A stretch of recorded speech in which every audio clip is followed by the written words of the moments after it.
Bem-vindo a mi canal, sou Mauro e hoje vamos aprender quais são as 12 coisas que não há que fazer em Portugal. 12 things not to do in Portugal. So yeah, I apologize for my bad Portuguese. The plan with this channel is just started, but is to gradually start from English because it's the language that I speak the best besides Italian and Spanish, and then at a certain point convert it into a full Portuguese channel, speaking only Portuguese. Right now I cannot do it, but hopefully in the future. So yeah, let's check out these videos from Dave in Portugal. It's gonna be interesting. I'm subscribing. It's the first time that I watch this video. Links are in the description. Let's check it out. To be honest, I didn't know much about Portugal before I arrived, and I basically just winged it until now. Looking back, there are several things I wish I would have known beforehand. Wait, I'm covering too many people with my big face. Super Bock, is this a good brand of Portuguese beer? I want to do a video someday trying different Portuguese snacks from Portugal, from Brazil, from any Portuguese country. You know, this is a channel where we explore all the different cultures. After living here for 3 years and learning some valuable lessons the hard way, I decided to create this video with a list of the 12 things not to do in Portugal to help you travel more mindfully no matter where you're visiting from. If you're interested in moving to Portugal, I just put out my complete moving to Portugal.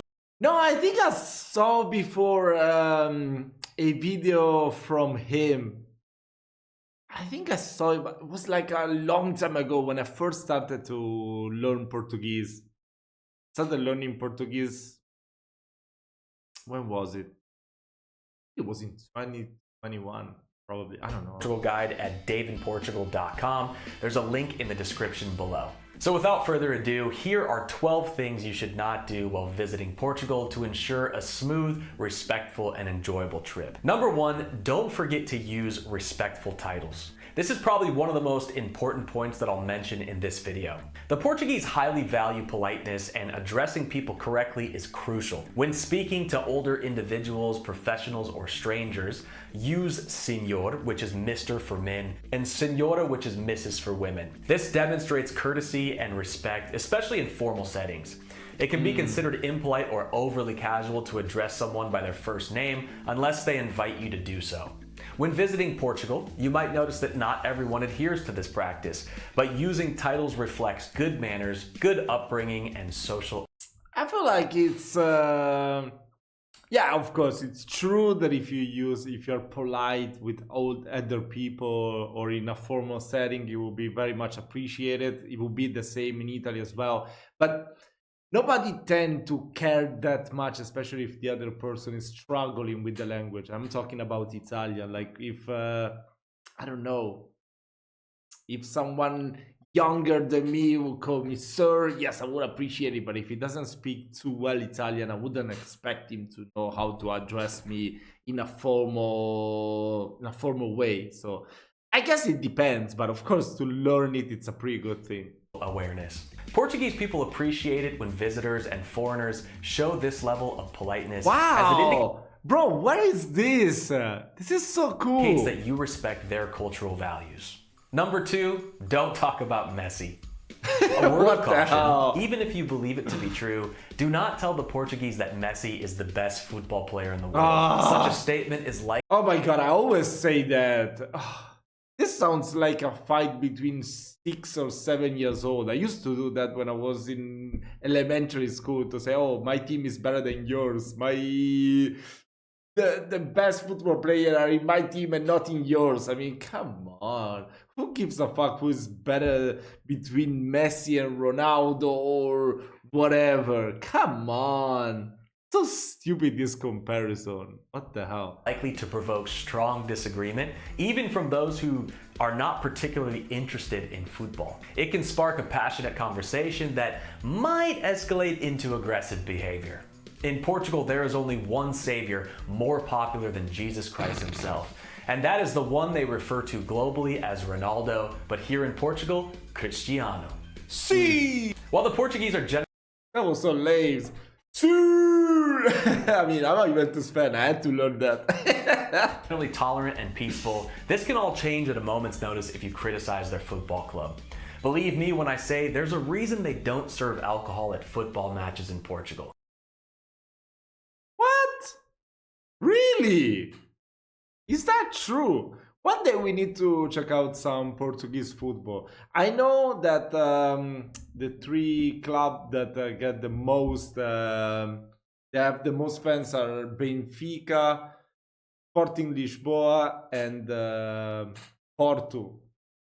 But I don't know much about anything else. I know that Madeira is a pretty good club, right? Yeah. Oh. I mean, I don't really see that much in Italy as well. I mean, I think it's mostly in Germany in England, that they drink a lot while they're watching football at the stadium. I don't really go to the stadium that much, actually. But I remember when I went, they give you the beer, but it's just like to drink it while you are there. There's like a room that you go inside and you can have some food and some drinks. But I don't know if you're allowed to take it out in the stadium. I have no idea. I don't know. Just venturing in guesses right here.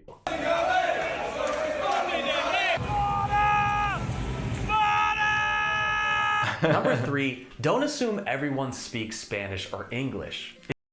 Why would you speak Spanish? If you didn't know, Portuguese is the official language of Portugal, not Spanish. Foda-se. While some people may understand Spanish or English, it's respectful to learn a few basic Portuguese phrases. For example, saying obrigado, which means thank you if you're a male, or obrigada if you're female. As well as bom dia, which means good morning, which can leave a positive impression with the locals. It's surprising how many visitors to Portugal use gracias, which may make the locals feel like you didn't put any effort to learn before your visit. If you're interested in learning some very helpful They do that in Italy as well, so yeah. Portuguese phrases, my friend Anita has put together a Portuguese daily conversations master course. I put a link in the description below if you're interested. Number 4, don't be overly loud in public. One surefire way to stand out as a foreigner in Portugal is by being very loud. Not saying the Portuguese can't be loud as well, but it's generally not very welcomed because most Portuguese value politeness and quietness in public spaces. Avoid shouting or causing unnecessary disturbances, especially in restaurants, cafes, or on public transport. Americans can certainly be known for broadcasting their opinions or thoughts out to the world, and this is something I've been guilty of for sure. I have decided to keep a pretty low profile as being loud instantly gives away our nationality, and to some people that can be a walking dollar sign. So it's better to keep quiet and try to stay ambiguous. Number 5, don't skip the smaller cities and villages. Portugal is a country rich in diversity and charm that extends well beyond Lisbon and Porto. I would highly recommend going into the interior of the country, as you can find some of the best food and experiences and what I would consider really the truly authentic Portuguese experience. Some of the nature places like Jerez up in the north and some of the castles like Monserrat and Alentejo offers a snapshot in time that in my opinion is quintessentially Portuguese. And one of my favorites, Évora, features rich historical significance, featuring a remarkable Roman temple and vibrant local markets amidst its charming town. Don't underestimate Portuguese cuisine. I often meet people visiting Portugal for the first time who say the food isn't very good. However, let me put it this way. If you don't appreciate Portuguese cuisine, it might be because you prefer overly seasoned food rather than simple, high-quality dishes that stand out on their own. When world-renowned chefs like the late Anthony Bourdain and Gordon Ramsay continually praise Portuguese cuisine, it's worth paying attention to. Try to avoid playing it safe by sticking to international dishes or tourist-oriented restaurants that keep you in your comfort zone. Often tourist trap restaurants. Yeah, my parents will be super happy. They're super crazy about bacalhau. Serve poor versions of what they claim to be Portuguese cuisine. Instead, seek out local eateries filled with taxi drivers and patrons speaking only in Portuguese. This is the same principle I apply when choosing any restaurant. If native people of a cuisine aren't dining there, the food is probably not that great. Trust what me is when I that? say you will be rewarded if you venture off the beaten path, step out of your comfort zone, and be adventurous and try some unique dishes like snails. Trust me, you'll thank me later. Snails? Before we dive back into Snails in Portugal. What? the 12 things not to do in Portugal, I want to take That's a moment to interesting. discuss something truly important. This topic is something that I genuinely care about, and I believe it's crucial for everyone to be aware of. Spam emails have become a significant challenge, and now they're even reaching out via text, cleverly attempting Yeah, I'm gonna skip the whole sponsor, but check out the original video if you want to support them in Portugal, okay? to the video. Number 7, don't be disrespectful in Fado performances. How? If you attend a Fado show, it's crucial to remain quiet and avoid moving around during the performance. Fado is a deeply emotional and traditional form of Portuguese music, and maintaining silence demonstrates respect for both the performers and the art form. Wow, Recently, that I is so experienced a beautiful. Fado performance where some tourists conversed the entire time, which I found to be absolutely disrespectful and quite appalling. And traditionally, clapping was not done after Fado performances, as the music was not intended to be applauded. However, this practice has changed in recent years, with audiences from various cultures often feeling compelled to clap. But don't worry, you won't be kicked out for doing so. Number 8, don't overlook tipping etiquette. Tipping in Portugal differs from tipping practices in the United States. While it's not mandatory, many people in Portugal do tip, and it's generally appreciated. In restaurants, leaving a 5 to 10% tip is common if the service is good, while rounding up the bill is typical in cafes. I often tip, and it's not seen as disrespectful here. Unlike some cultures where tipping may be rejected, this is not the case in Portugal. Given the wages tend to be lower here compared to the European Union average, tipping can be a nice gesture. However, some Portuguese people feel frustrated that Americans often treat tipping as a standard practice, which will probably lead to some backlash in the comments on this topic. Number 9, don't get too drunk. Not being able to hold your liquor or getting too drunk is definitely looked down upon in Portugal. You see, Portugal I mean, tell me a single place on earth that getting too drunk is not looked down on. I mean, who would want to meet people that is super drunk in public? Come on. and most of Southern Europe have mastered the art of day drinking. They always seem to be drinking wine or high-proof liqueurs known as aguardente, which roughly translates to fire water. Unlike the United States, it's perfectly normal to drink wine or That beer. is the Italian grappa, right? I guess. Not a fan of it. Lunchtime, but that doesn't mean it's Vinho normal to verde. What do you mean verde? It looks white. abuse it. In fact, the only people that get overly drunk in public are usually the village degenerates whose wives are smacking them with a wooden spoon, begging them to come home and do their chores around the house. And trust Is me, that true? everybody wants to have a drink with this guy, but nobody wants to end up being this guy. Number 10, don't disregard local driving rules. Much like Italy, Portugal is known for its aggressive and sometimes impatient driving style. But if you're coming from places like New York City or Miami, I come from you'll Italy, likely bro. feel right at home. However, if you come from an area where people usually obey speed limits and consistently use turn signals, driving in Portugal may come as a shock. Here you might find yourself behind a sweet elderly couple driving way too slow, or being overtaken by a race car driver who acts like they're on the Autobahn. And there's really no middle ground. Because of this, it's crucial to be a defensive driver in Portugal and to be prepared for unexpected situations.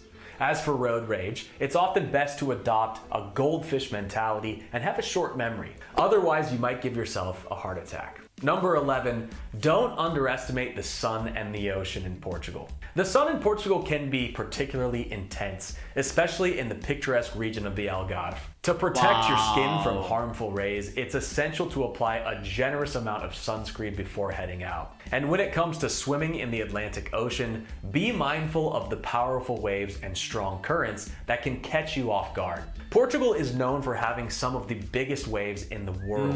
There are safe beaches, particularly in the Algarve and south of Lisbon, but it's always important to exercise caution to ensure a safe and enjoyable experience in the water. And there are often no lifeguards present in the winter months to save you here. So make sure to use caution.